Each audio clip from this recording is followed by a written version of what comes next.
And we're live on Facebook Oh, Live. hello. Nice to have you with us. We must be live on Facebook Live. Weren't we here last week? We were.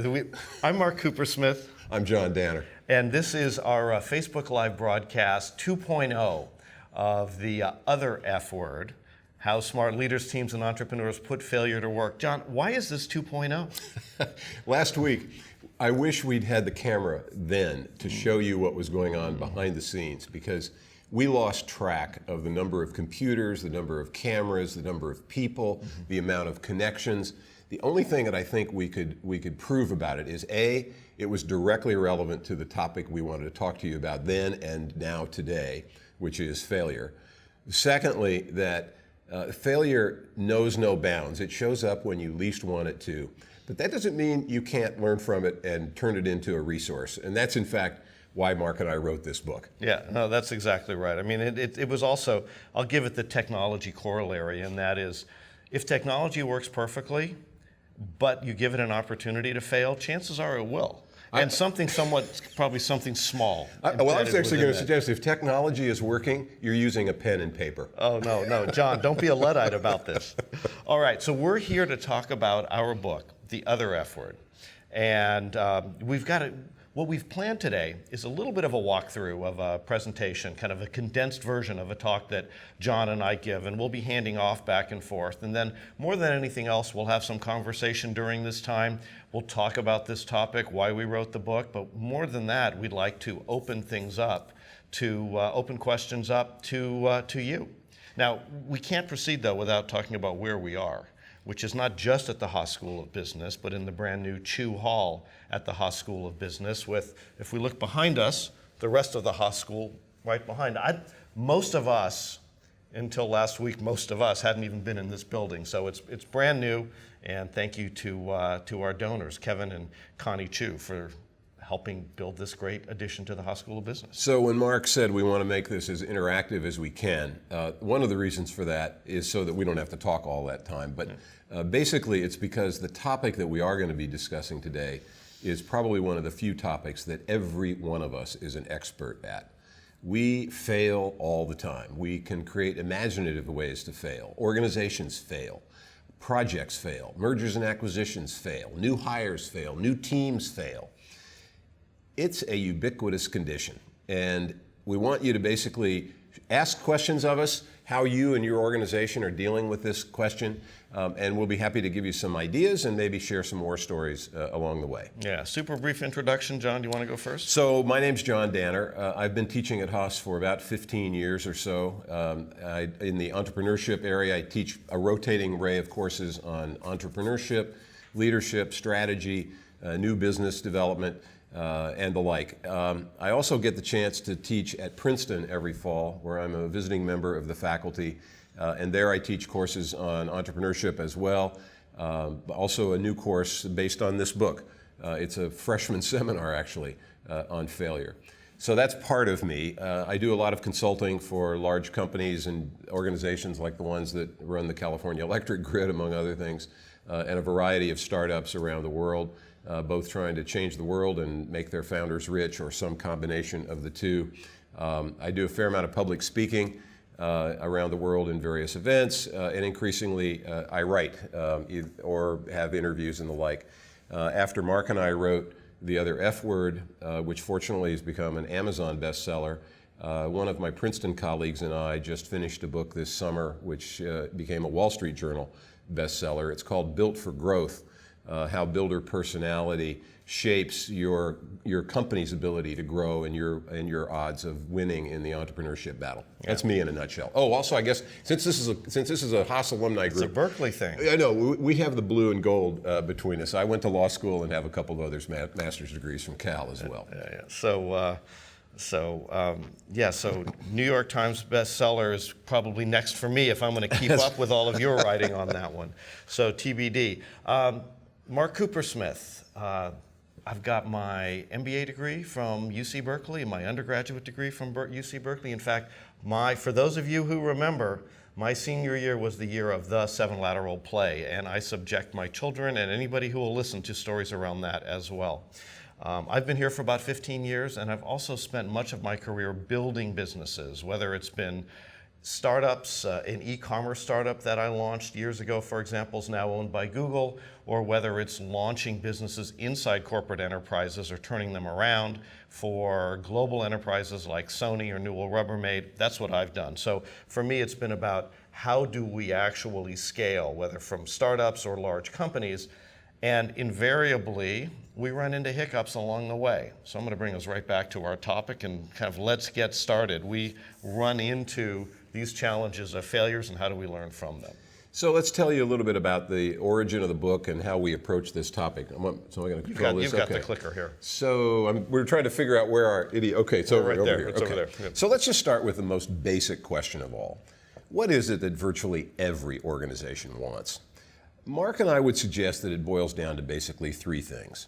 First, every organization wants, in fact, needs growth, because growth is the ultimate engine of opportunity and scaling. How do you get growth? Because genuine growth is more than just more. You have to figure out what's new, what's going to keep moving your company in a highly competitive, fast-changing setting. So that means basically you have to encourage innovation in your pursuit of growth. And in order to get either of those two things over any kind of period of time, you have to have probably one of the most elusive elements of all, and that is engaged employees. Yeah. So I thought you were going to go different. I thought you were going to say free lunches for everybody. Well, that's true too. In Silicon Valley, we do a lot of that. Whatever. Yeah, exactly. So here's the challenge, right? These are the three things that virtually every organization wants and needs.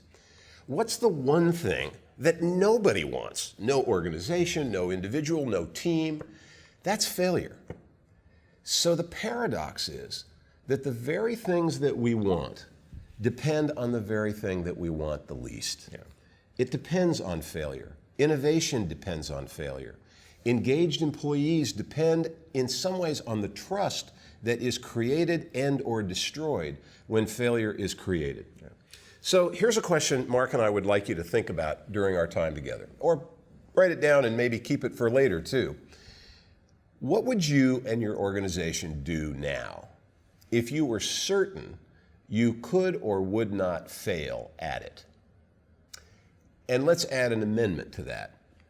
Or you would not pay a career-limiting price if you did. Yeah, that dreaded CLM, career-limiting move. Right? Yeah. Think about that. Because oftentimes, it's the very answer to that question that begins to tell you what your company, what your team, what your product potentially might really need to be getting its arms around and heads around that you're not for whatever reason. And we'll give you some ideas about what those reasons are. Yeah. How about Stan? Yeah, so we'll talk about this guy. This guy is Stan the dinosaur. And some of you may recognize Stan. Stan sits in the main area of the Googleplex in Mountain View. And he's there for a couple of reasons. One of them is that they actually excavated Stan, the Tyrannosaurus Rex, T-Rex, just a couple miles from there. So he's a local resident, although a few million years ago. But perhaps more importantly, he acts as a constant reminder to everybody that says, if you don't evolve, what happens to you? You're a dinosaur. You're extinct. And an interesting kind of juxtaposition of the fact that Stan is right there in the Googleplex is that Google actually didn't build this place. The headquarters, the core of the headquarters was built by a company called Silicon Graphics years ago in the 1990s, before Google was founded. And in a little bit of a twist of fate, Silicon Graphics computers were used to actually animate the original Jurassic Park movies. Oh, I didn't know that. Yeah. So, or we didn't. You've been doing your homework. Yeah, we've been doing our homework. We did our homework on that. So the thing that we want to focus on here with Stan the dinosaur is Google gets it. And Google gets it in a number of ways. If you think about it, Google is no longer Google when you look at how they're listed on the exchange. Google's Alphabet. And Google built that in to its DNA, to its corporate structure to say, this fantastic cash-generating machine that we have in search is not going to take us to the next level, to the trillion-dollar business valuation. We need to look for additional revenue streams, businesses, drivers of growth, innovation engines. And for that, They created Alphabet, and now they've got all of these experimental units, self-driving cars, space exploration, medical devices, not in the Google arena, but in the Alphabet arena. So they understand that failure is indeed going to take a bite out of the future. So they're both in the search business. One's in the search for advertising, and the other's the search for tomorrow. Oh, that's actually pretty good. You know, we talk about businesses, we think about it, kind of startups are in the business of searching for a business model, whereas enterprises are in the business of putting barriers in place and creating scale. But in this instance, Google's in search business in both ways. That's funny. So why did we write this book? John, why did we write this book? Well, I do know why we did. We did, yeah. Well, first of all, we're not the first people to write a book or think about failure at all. In fact, there are wonderful, wonderful other books and articles and special editions of the Harvard Business Review and the like that have talked about this topic. When Mark and I read through those and talked between ourselves, we realized that in some ways, the only kinds of resources that seem to be out there to deal with this topic were in the realm of kind of biographies, if you will, autobiographies of famous people. You know the type, right? I struggled, I persevered, I succeeded.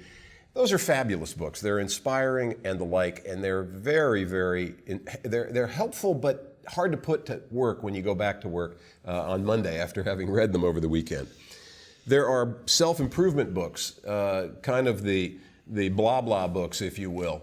We're not qualified to write a self-improvement book on this topic, but they can also be very helpful. We might be qualified, but that's true. I mean, given some of our experiences. And then there are the kind of hoorah books that come out of Silicon Valley and the like, and you've probably heard this until you're blue in the face, which is fail often, fail fast, fail forward, blah, blah, blah, yada, yada, yada. We think people kind of get that.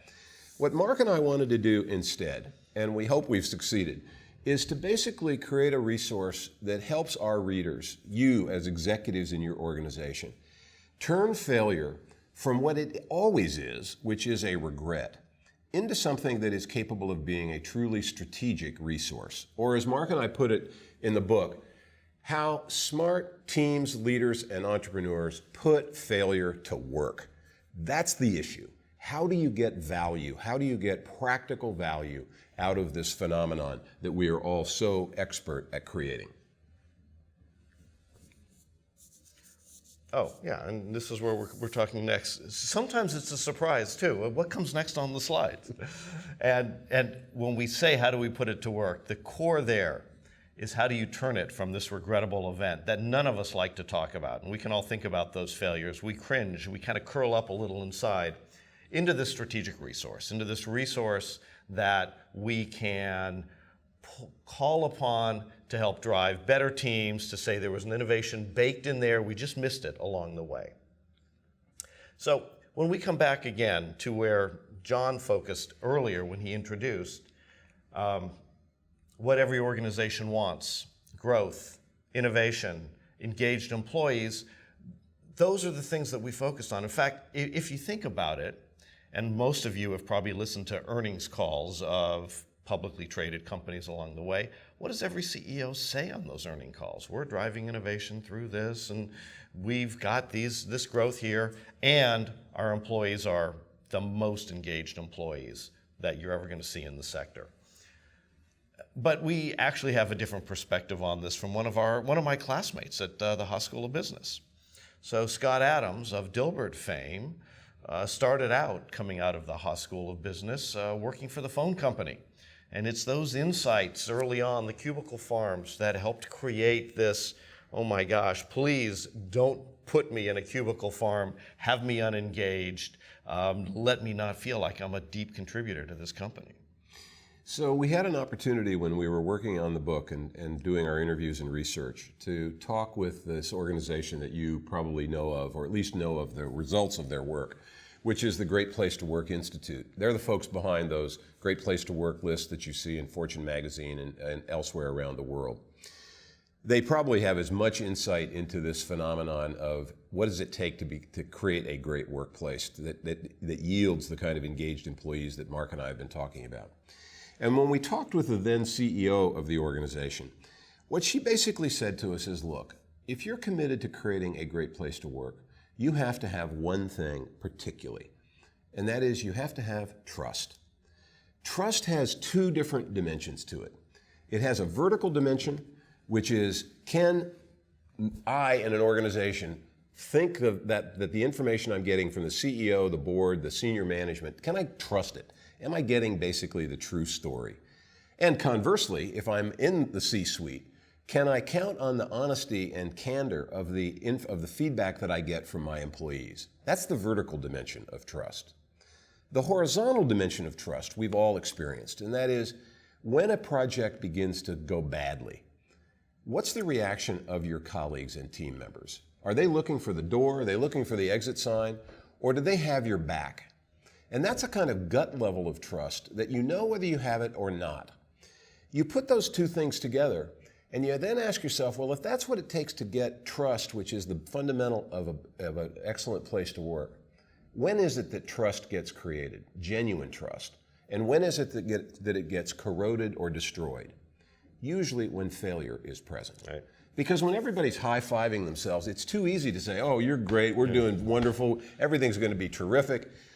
But when things are not going well, that's when you know whether you have it or don't. Well, that's also what they call those character-forming moments. And sometimes we have more character than we want, but it's those character-forming moments that help create that true culture, that culture of trust, that culture of performance as well. So we said to you that this is a topic that everybody's expert in. Let's just give you a few statistics. Consider this the engineering portion of our podcast here. Yeah. So you look at failure, and let's just start with athletics. I hate to say it, but a lot of people would say that Michael Jordan, rather than Steph Curry, is the finest basketball player ever to take the court. Although I'm going with Steph. But MJ missed more than half of his field goals. Yeah. If any of you are in the world of creating, designing, selling, or servicing major IT projects, good luck to you, because it turns out that almost 70% of those projects fail either to meet their budget, their time, or their promises in terms of functionality and expectations. If you want to start a business, good luck. If you celebrate your second birthday, you are beating the odds, because almost 7 out of 10 new startups, even here in the United States, fail to meet that particular milestone. Well, here we are in and around Silicon Valley. Surely venture capitalists, these really smart folks who do the amazing due diligence before they put money into any particular venture. Surely their batting average must be a little bit better. Not so much. About 3 out of 4 venture capital finance startups fail to make back even the money that's been put in. And let me just add to that. I mean, and many of you know this. When you ask the statistics, what percentage of startups fail, the numbers overall get even bigger. The numbers are 80%, maybe 90%. So when we talk about what prompted us, who teach entrepreneurship here at Berkeley, to write this book, it's this recognition that here in Silicon Valley, in the Bay Area, when so many startups fail, why is this considered to be the biggest driver of innovation, creator of wealth in kind of modern business history? So let's make this issue very personal. How many of you, if we ran the film back to December 31st last year, or late in the year, you had a conversation with yourself about how 2017 was going to be the year you fill in the blank? Lose weight, practice, go travel more, exercise more, be a better reader, a better friend, a better partner. I'm doing great on every last one of those, John. How's that working for you so far? I'm doing pretty darn well. It's pretty difficult for most people. In fact, 88% of New Year's resolutions fail. By the way, if you want to improve your odds, talk to somebody tell somebody else your resolution. It turns out there's research in this area that says that improves your odds of actually doing what you promised to yourself you were going to do. Going on record, holding yourself accountable. Yeah, you bet. Exactly. So, again, back to business for a second. Here we are. We know we need novelty. We know we need new products and services. Oops, 95% of new products basically fail the test of the marketplace. And lastly, we're in one of the finest universities in the world. Intellectual property is what it's all about here. And the gold standard of intellectual property, at least in the United States, is to get a U.S. patent. Do you know what percentage of U.S. patents ever make a dime for the patent holders? Less than 1/10 of 1%. Yeah. So this is a topic that all of us are expert at, and it is a prevailing topic. It is a reality, if you will. Well, it was a reality, certainly, that our troops in World War II confronted. That they did. You know, and our good troops, they had an expression for this. And it's one of the reasons why we actually called this the other F word. Now, some of you probably know this expression, snafu. Snafu, it's not working quite right, but more to the point, situation normal, all fucked up. I mean, that's really what it comes down to. That's the other F word. And John, you know, this was the cover that, now that's actually the cover of our book, but this was the cover that you see that our publisher said, well, maybe this captures the essence of the other F word. And it does, but perhaps a little bit more graphically than we had in mind. Of course, when we look at failures, there are other types of failures as well. And some of those continuing this kind of less than highbrow theme for this part of our little discussion. This is a scientific term. I don't think we need to apologize the shit for happens it. term? Yeah, exactly. But here's the thing about those types of failures, and that is if you look inside them, oftentimes you can say, it didn't just happen. There was something there. There was a vulnerability or a problem. I mean, we had over the weekend it was disclosed this Equifax failure, of which 143 million of our records, our credit records, Social Security records, all of that were exposed to hackers. And the question is, was that just a hack, or is that something that Equifax should have been a little bit more prepared for? Was that a failure that they could have prevented? And as we unravel that one, I'm guessing that we're going to learn a little bit more about the vulnerabilities that they find, that they should have been a bit more careful about putting those patches in place, for example. Yeah, absolutely. When it comes to software. So we came up with a definition, which is one of the key things that we felt was important. Our definition of failure is mistakes and unwelcome outcomes that matter. And your definition of failure really depends. It's contextual. It matters to me. It matters to you. It matters to your organization. It makes this issue very difficult to deal with from the point of view of being an executive leader in an organization, because each of us has a very subjective, very emotionally anchored definition of what's failure. We could have exactly the same experience objectively. I might consider it a great success. Mark might consider it almost a failure. It's very much like the iceberg. What you see in terms of how people deal with this topic is not necessarily how they feel about this topic. Yeah. And it's one of the reasons why Mark and I think that fear of failure itself is one of the most significant challenges that we all face as executives or entrepreneurs in our organizations. Well, that's why we asked that question. What would you do if you knew you wouldn't fail or there weren't repercussions to that? And when you arm yourself with that particular armor, sometimes you do things that you wouldn't expect otherwise, and you find out that you can actually succeed. Now, we also came up with another definition. Yeah, this is Mark's insight, and that is that when you think about the panoply of failures, the variety, the infinite way in which they manifest themselves, and how varied their causes are, Mark had the insight that, you know, failure is really like gravity. It is pervasive, it is to some extent unavoidable, and we can choose as individuals to try to deny it, defy it, or control it in some way. And we do so at our peril, because the real trick is to use, as we do with gravity, is to use the force of nature and fact of nature that failure really is to our advantage. Yeah, because this is not a downer of a topic, even though it's not a fun topic. It's about how do we use this to help us accomplish great things? How do we put it to work? And one of the initial proponents said, how do we use gravity and put it to work? Well, the Wright brothers certainly did. They used that gravity on Kitty Hawk to help get that velocity that they needed to attain liftoff. It was one of the four forces that allowed them to prove that man could fly. Yeah. So one of the things that is unique about this particular topic is that our memory of failure is so powerful. One of the things that Mark and I like to do when we're meeting with a large group is to ask people to think about a professional kind of a resume type failure, not a personal failure, but a resume type failure. It's amazing how vivid the memories are that most of us carry around of failures. They could be months ago, years ago, even decades ago. And when we got curious about this particular dimension of failure, we had a chance to look at the world of behavioral economics, and in particular Dan Kahneman's work, Thinking Fast and Slow. And what Kahneman's work suggests, and it's been borne out by a number of other people, is that the memory of failure is there because of the emotional significance of the event, of particularly how events end, not how they begin, and in some ways not even what they are in the middle, but it's how they end for people that makes them so powerful as a force on your memory. Now that's significant and interesting in and of itself, but what makes this such a profoundly difficult question as a manager, as a person, is that memory of failure, the strength of the memory, tends to distort and exaggerate the likelihood or consequences of failure going forward, which in turn reinforces our fear of failure. So we end up... say one of the questions that we sometimes ask, and if you have this opportunity, do that.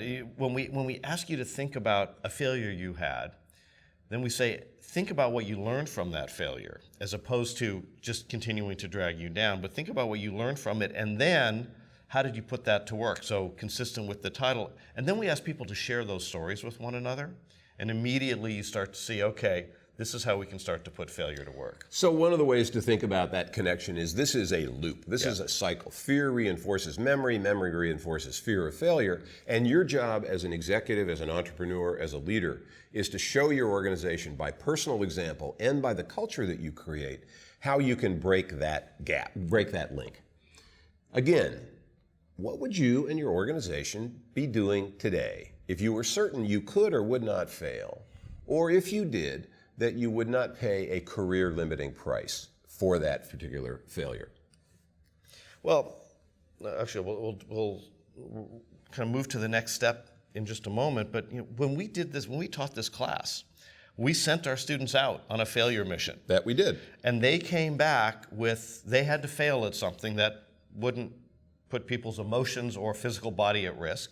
And or their bank account. Or their bank account, right? We kind of had three sets of outcomes. One, which was the big surprise, is a big chunk of them succeeded. They go, oh, I didn't think I was going to succeed. They did.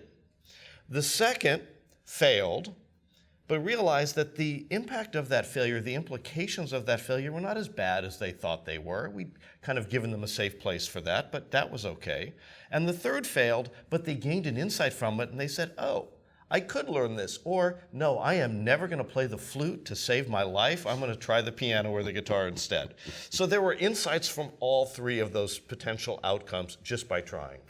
Now, we promised that we would talk a little bit about how we put it to work. We're going to spend just another 5 or 7 minutes or so going through what we created coming out of all of this research, the hundreds of companies that we looked at, and CEOs and business leaders and political leaders and astronauts and Broadway actors and others that we looked at to say, how do we put it to work? And we came up with 7 stages, the 7-stage failure value cycle, how to turn it into a creator of value. Before you get into stage 1, let's create stage 0 for the moment. And that is invite you folks, if you have questions or comments about what we've said so far, by all means, type them in email. We've got folks over here who are monitoring that. We're happy to interrupt or go off in a different direction depending on what questions you would like us to discuss while we're together. Or we can also just close early, which is kind of a benefit to all of us too. So there we go, right. So here's our 7-stage failure value cycle. I'm looking at a monitor over here just to make sure I've got it right too. So the first is respect the fact that failure happens and happens all the time, and we've given plenty of examples around that.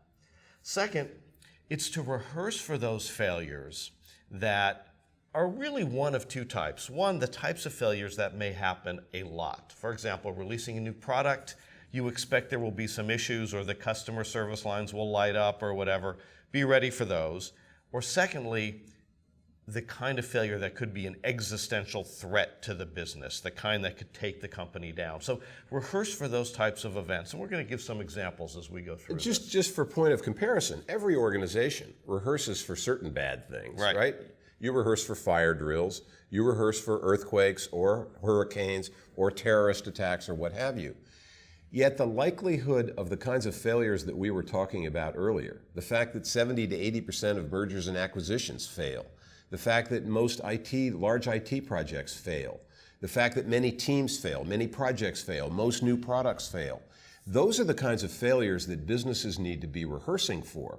They're more likely and they destroy more value in the aggregate than some of the natural disasters that we do spend time thinking about and rehearsing. Well, I mentioned one earlier that just hit the news this weekend, which is the Equifax failure.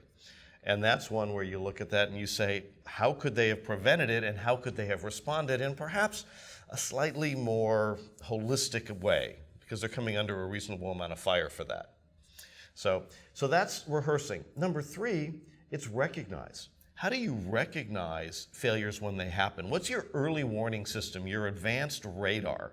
Do you look outside the sector? Do you have metrics that can show a slow decline, kind of a short, or a long fuse failure, as we call them? Or something where you recognize that there's a short fuse, a fast failure, but do you catch it early enough? It's one of the reasons why starting the conversation about failure is so important. Because the longer people are waiting before they feel comfortable or indeed even forced to acknowledge or admit that failure is happening, is all precious time that you have lost as an organization or a team to basically understand what's going on, minimize the consequences of it, prevent it from getting worse, and actually learn from it fast enough to be able to put those lessons into action. Right. Exactly, and that's so when we look at recognize it in time, then boom, you've had one of these failures. You've had an Equifax breach. You've been your Wells Fargo and the issues around bank accounts being opened fraudulently hit. How do you react? Do you react well in the moment or not? So those are some of the issues that we look at, and those often define leadership moments. How do leaders react in those times of failure? By the way, I notice all these things start with an R. What's that about? Oh, well, please go right ahead. So you wouldn't be teaching at a business school if you didn't have the appreciation for creating a framework that hopefully people can remember. So Mark and I went back and forth, and we finally decided to borrow a page from the Pirates. So you'll notice that every one of these 7 stages in our failure value cycle starts with an R. R? R. R. Thank you. We did have some fun writing this book, right? I mean, we had to have a little bit of fun along the way. Speaking of R's, number 5 is reflect. So you've had a failure, you've reacted to it, you've reacted in a way that you say, let's limit the damage, but before you immediately jump to trying to fix it, now you want to do that quickly, you want to also make sure, why did this happen? What can we learn from this? Because sometimes if you paper it over too quickly, you don't actually gain the benefit from that. Brian, by the way, we're going to get to you in a second. Yeah, we've got a great question coming up that's actually very embedded in this cycle. Number 6 is rebound. So once you've reflected on what went wrong, you then put your strategy in place to rebound. That's more going from defense to offense. How do we bounce back? What's our plan? What are our metrics? How do we mobilize the troops? And then number 7, once we've done all of that, never waste a good failure and a good recovery, is how do we remember those failures in a way where they become part of the DNA of the organization. We had a near existential failure. We rallied the troops, we responded, and look what happened. And part of that remember stage is about, again, being able to perhaps celebrate the icons, the relics of those failures, and use it as an opportunity to tell a story about the resilience of your organization, about how you learned from it, adapted to it, benefited from it, and survived it. Those can be the most telling examples of what are the hallmarks of a culture that can create that kind of engaged employee commitment that we talked about earlier. Brian. We have an example. Yeah, I was going to say, let's go ahead. So Brian says, does your book discuss how to convince managers in your organization to accept failure? Short answer, you bet it does. That's one of the reasons we wrote it. Yeah. One of the things that managers sometimes have difficulty with is, first of all, admitting their own failures. One of the people that we talked with in the book is a serial entrepreneur, very successful guy. First thing he does in his startups is he has a meeting. He wouldn't call it a failure meeting, but in effect, that's the agenda. He sits down and talks about his failings in his previous startups, things that he'd screwed up, mistakes that he'd made. Many of them are funny in retrospect. And I asked him, I said, why are you doing that? Why start a team with that kind of an orientation?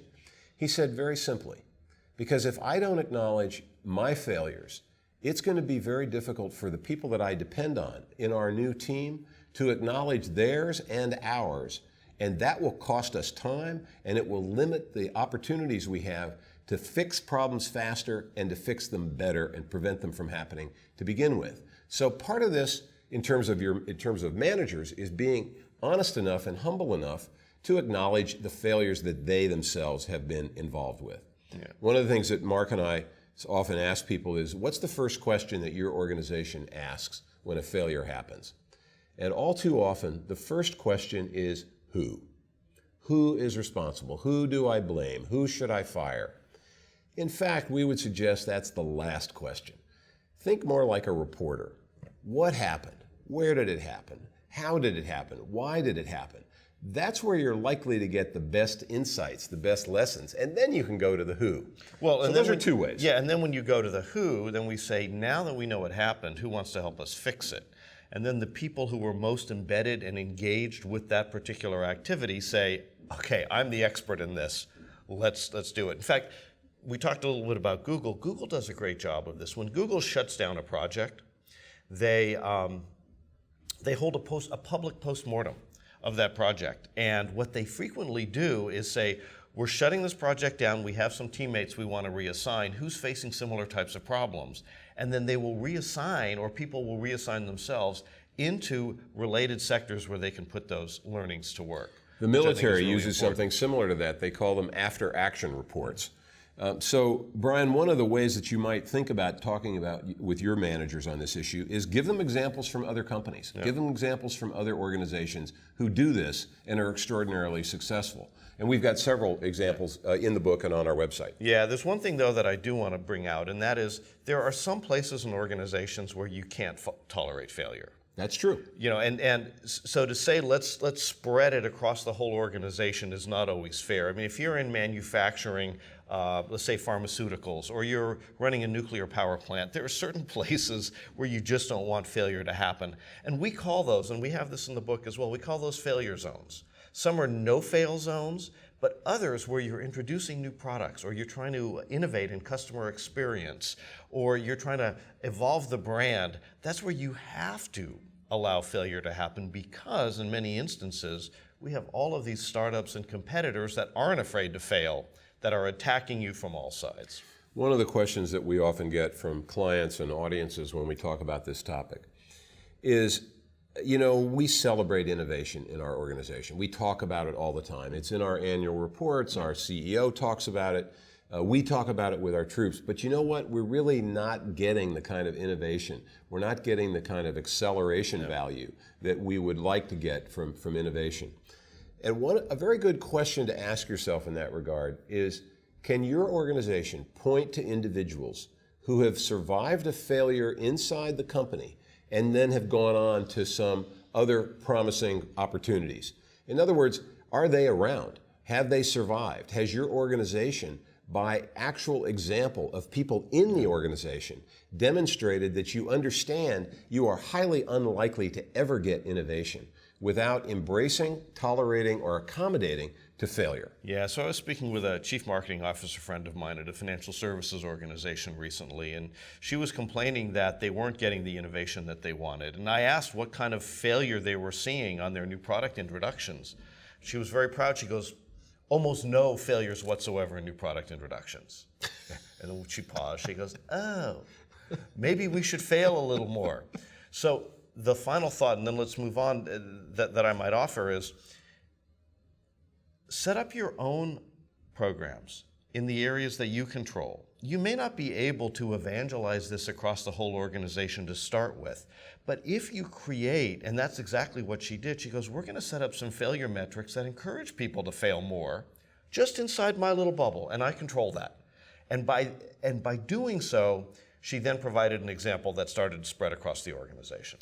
You know, part of this also has to do with the vocabulary you use. Think about most of what we do in business, most of the choices and decisions we make. New strategy, new product, new team member, new acquisition. Most of those are experiments. We don't know whether they're going to work or not.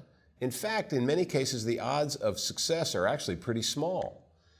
But the minute you talk about these as experiments rather than strategic initiatives or bold new strikes out into the future, et cetera, the minute you start to use the language of experimentation, people don't expect every experiment to succeed.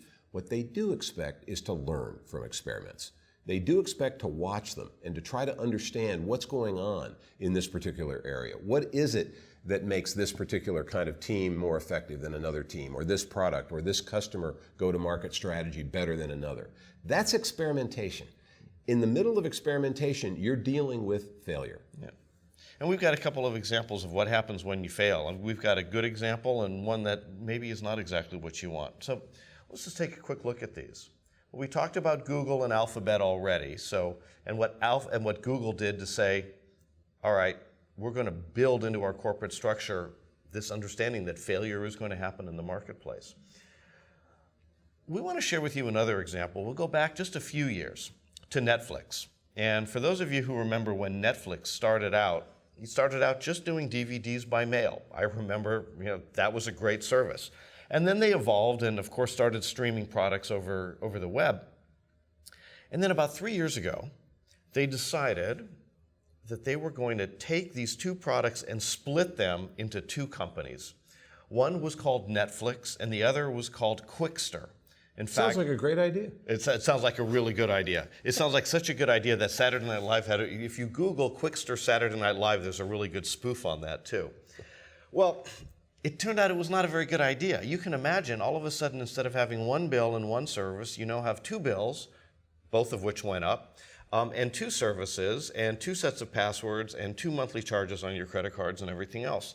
So what happened? Well, their customers started leaving by the thousands, tens of thousands, hundreds of thousands, and Netflix stock dropped 75%. 75% in just a few short months, or not even months, weeks.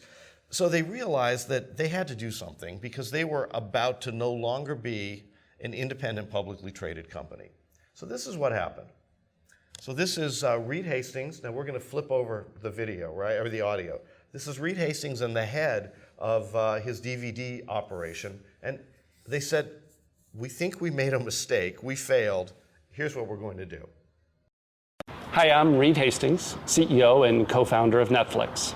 I'm Andy Rendich, and I head up DVD operations at Netflix. We've been working for the past 14 years to build Netflix year by year into the best possible service we could build. And we're making this video today to apologize in person, or at least on camera, for something that we did recently. A few months ago, when we looked forward at our business, we realized over time, DVD and streaming were becoming more and more different, and that we could do a better job for both services if we separated them. When we communicated that to our subscribers, and it involves a substantial price increase for most members, I didn't make the communication, and we didn't explain why we were doing it. So I'm not exactly sure where we cut him off, but you could see Reed Hastings, the CEO of Netflix, came back and said, we're sorry. We made a mistake. We didn't explain ourselves well. It was a bad strategy, and what they did is they rolled back the split, they rolled back the price increases, and customers came back. And they didn't get acquired. And now, of course, they're part of the FANG index. Facebook, Apple, Amazon, Netflix, and Google, one of the top 5 companies, tech companies, from market cap and influence standpoint. Here's a way you might not want to respond to a failure. And we're friends with Wells Fargo. I bank with Wells Fargo, as does John. But we know that Wells Fargo ran into some controversy recently because they had really aggressive sales goals. And as a result, some of their employees were opening fake bank accounts. Well, the CEO of Wells Fargo went on TV, and he started out well, but then let's see where he went from there. So here's a brief video clip. Last week, we got some stunning news about Wells Fargo, a company that's long been viewed as one of the best-run banks in the world. Stock we own from my charitable trust. But since last Thursday, the reputation has been seriously tarnished. Or as I start, I want to tell you, your audience, and our customers that we are sorry. We deeply regret any situation where a customer got a product they did not request. And then today, I see Wells Fargo CEO defends bank culture, lays blame with bad employees. That's not you. Unfortunately, 1% of these 100,000 who are in a seat at any one time in the year, they didn't get it right.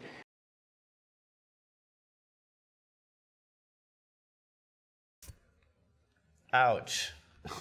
Ouch. That did not work out terribly well for him. And within a few days, he had accepted early retirement. And probably justifiably so. You don't blame your employees for something that's actually following a mandate that leadership puts down. So we're going to wrap up now, I think, at this point. This is our failure value cycle. And you can see our website, theotherfwordbook.com. By the way, if you go to theotherfword.com, which now all of you will, right, it's not ours, and that would be a failure. But also reach out to us. You can see our email addresses are also on this, danner@berkeley.edu or m_Coopersmith@berkeley.edu. So we welcome hearing from you as Cal alumni, Cal students, etc. And we have another question. We were just about to break. So, John. So first of all, in terms of any comments or questions that you have after you watch this or while you're watching it, you can see our email addresses on there. You can also find us through the book website, www.theotherfwordbook.com. The question has to do with, are the examples that we're talking about, are the experience and advice that we give limited to American companies? And the question particularly is, what about Asian companies? Well, one of the examples we actually use in the book comes from Mr. Coopersmith's experience with Sony and how Sony as a corporation dealt with this particular issue. But the lessons of failure, the challenge of failure knows no boundaries. And people sometimes think that Silicon Valley is this failure-friendly zone that everybody can talk about it and it's almost a badge of honor on your resume. Every country, every culture that we have talked with, been with, consulted for, readers that have reacted to our book, this issue is a universal issue. It is a challenge for every entrepreneur, every executive, every leader, all of us, because it is a profoundly human reality. It is like gravity. It is a resource as well as a regret. It has the ability to teach you more about what you don't know than virtually any other resource that you manage. And when it's all said and done, your job in business is to transform resources into value. We hope we've given you some ideas that you're sitting on top of one resource right now that has enormous transformational value. And you know what else? You've already bought it. You've already paid for it. You might as well learn from it. Thanks a lot for spending time with us. We appreciate it.